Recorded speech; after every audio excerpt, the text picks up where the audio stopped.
केवल मजाक उड़ाने से सरकार नहीं चलेगी। पहले थोड़ा स्टडी कर लीजिए। हाँ, इसी मैं कह रहा हूँ बहस मत करिए आप। पॉलिसी दीजिएगा फिर। मैं मजाक नहीं उड़ा रही।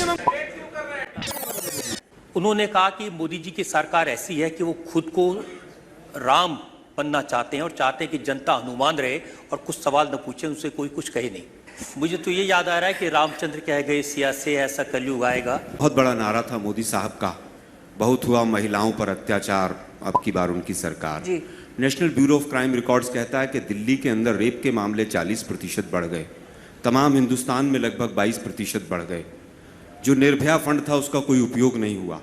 और अंत में एक प्रश्न पूछना चाहूँगा कि कितने फास्ट ट्रैक कोर्ट 3 साल में बने जिनमें रेप के जो विक्टिम थे उनको न्याय मिला।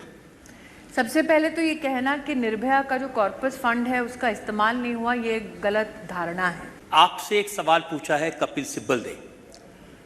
मेंढर में 2013 में जब लांस नायक हेमराज का सिर काटा था जी, तो आपने कहा था कि मनमोहन सिंह को चूड़ियां भेजना चाहती हूँ।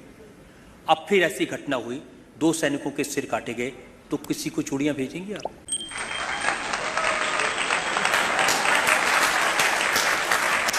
एक महिला होने के नाते मुझसे पूछे तो एक राजनीतिक परिवेश में ये कहना कि एक रेप दूसरे से अलग था कहीं ना कहीं अमानवीय लगता है। ये कहना कि निर्भया का विषय हर परिवार का विषय, हर नागरिक का विषय बन गया, लेकिन रोहतक में जो हुआ वो हर परिवार का, हर महिला का, हर हिंदुस्तानी का विषय नहीं है, ये मानवता की दृष्टि से सही नहीं होगा। मैं चूंकि उस वक्त आंदोलन में थी, हिंदुस्तान ने उस वक्त क्या क्या चेहरा देखा था अपनी सरकार का। एक ऐसा चेहरा जब सरकार के शीर्ष नेतृत्व के घर में मांग की अगर की जाती थी इंसाफ के लिए, तो लोगों पर आंसू गैस छोड़ा जाता था, लोगों पर पानी की पाइप के साथ आक्रमण किया जाता था। एक ऐसी सरकार थी उस वक्त जब भ्रष्टाचार के खिलाफ रामलीला मैदान में साधारण नागरिक देश के इकट्ठे होते थे तो राजबाला जैसी बहनों पर लाठी से ऐसी मार की जाती थी कि वो वहीं दम तोड़ देती थी। तब क्योंकि सरकार रिस्पॉन्सिव, रिसेप्टिव नहीं थी, इसीलिए एक आक्रोश देश भर में देखा गया। आज की जो सरकार है, नरेंद्र भाई के नेतृत्व में, उस सरकार ने एक विषय पूरे राष्ट्र के सामने रखा है कि कानून के साथ, इंसाफ के साथ राजनीतिकरण नहीं होगा। हरियाणा में घटी घटना पर हरियाणा की पुलिस बहुत जल्दी कार्रवाई करे, यह हम सबकी अपेक्षा है और वो अपेक्षा पर पुलिस आइसोलेटेड केस की मैं बात नहीं कर रहा। नॉर्मली जब आपकी अदालत में ऑडियंस आती है, कोई भी सरकार के मिनिस्टर्स आते हैं, जो लड़कियां, यंग महिलाएं होती हैं, गर्ल्स होती हैं, वो एक सवाल ज़रूर पूछती हैं, हमारी सुरक्षा का क्या? आज भी हमारे मन में खौफ है, आज भी लड़कियों को घर से बाहर निकलने में डर है। क्या किया सरकार ने 3 साल में, कैसे विश्वास दिलाया? पानीपत में प्रधानमंत्री जी ने शुरुआत की थी बेटी बचाओ बेटी पढ़ाओ की।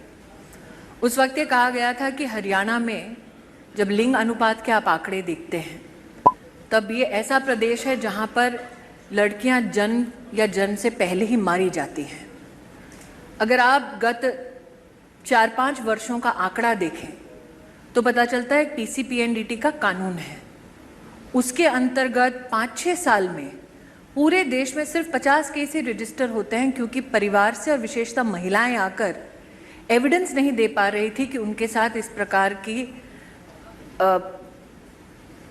नाइंसाफी हो रही है। वो तो बहुत छोटा शब्द है, क्योंकि आपकी कोख में आपकी बच्ची को मार डाला जाए तो उसके लिए कोई भी एक सामान्य शब्द है नहीं।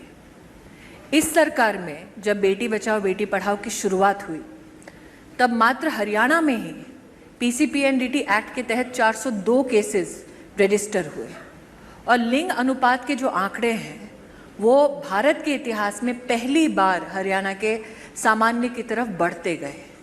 ये मात्र 1 साल के अंतराल में हुआ है।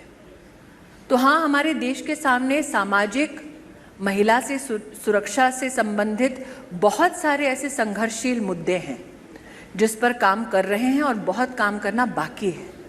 लेकिन कम से कम ये आरोप, ये डर पैदा नहीं हुआ, कम से कम ये आरोप नहीं लगाया जा सकता कि सरकार मुंह फेरे बैठी। ये आरोप नहीं लगाया जाता कि आप प्रधानमंत्री से अगर वार्तालाप करना चाहें तो प्रधानमंत्री आपकी बात पर गौर नहीं कर रहे हैं। मन की बात करने वाले नरेंद्र भाई पहले प्रधानमंत्री हैं। कई ऐसे विषय जनता के सामने आए जिसमें एक साधारण नागरिक ने अपनी व्यथा को प्रधानमंत्री जी तक पहुंचाया और प्रधानमंत्री जी ने उन विषयों पर उन्हें समाधान पहुंचाया। So, आप तो स्मृति जी HRD। Please understand, when you take that loan from the bank, there is an underwriting given by those people that they are returning that amount, they are getting that RuPay card. So when you are doing a comparative, sir, please understand, when you're doing a comparative, you have to do that comparative on that basis. So out of that 7 crore, please sir, out of that 7 crore 65 or 70,000 people, how many are new enterprises? एक आपके पास microphone आ जाए, microphone आने दिया कि पहली बार हिंदुस्तान के इतिहास में उस डेटा को क्वांटिफाई करने के लिए एक माइक्रोफोन ले लीजिए। हाँ। मिनिस्ट्री ऑफ लेबर के आंकड़े हैं 1.37 लाख रोजगार मिले हैं। मिनिस्ट्री ऑफ लेबर के आंकड़े हमारे नहीं, आपकी सरकार है।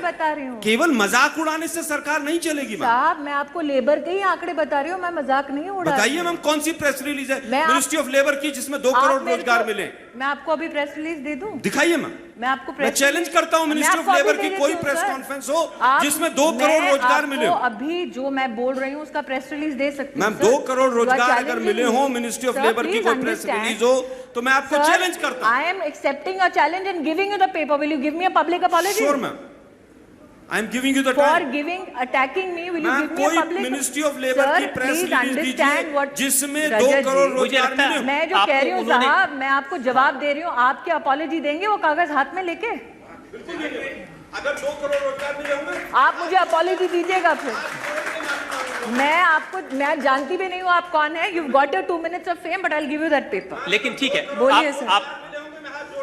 मुझे आपकी माफी की दरकार नहीं है, लेकिन अटैक करने से पहले थोड़ा स्टडी कर लीजिए। हाँ सर, लेकिन आपसे मैं कहना चाहती हूँ, मैं आपको कागज दे दूंगी। ठीक है, आपका आ गया इंडिया टीवी पे, आप मुस्कुरा भी रहे हैं। आप आगे, पूरी दुनिया ने देख लिया आपको। प्लीज, मेरा आपसे निवेदन है। लेकिन कागज आपको, मैं गुमराह नहीं कर रही हूँ, मैं आपको आंकड़े दे रही हूँ जिसको क्वांटिफाई कर सकते हैं। आप सवाल पूछ लीजिए, बहस में मत आप करिए। राहुल जी पे अटैक से इतना गुस्सा हो जाएंगे, मैं नहीं जानती थी। नहीं, और राहुल जी भी अप्रिशिएट करेंगे आपको। अच्छा ठीक है, डोंट वरी। ये इस विषय को यहाँ छोड़ देते हैं, इस विषय को यहाँ छोड़ देते हैं। I don't mind you supporting Rahul Gandhi sir. I did not know you will get so hurt. No problem, I will give you the paper. I will give you the paper. आप गलत सही तो ये बाद में तय कर लेंगे। हाँ, इसी मैं कह रहा हूँ, बहस मत करिए, आप सवाल पूछ लीजिए। आप में से जो भी लोग सवाल पूछना चाहते हैं वो हर सवाल का जवाब देने के लिए तैयार है। पूछना, डिबेट करना।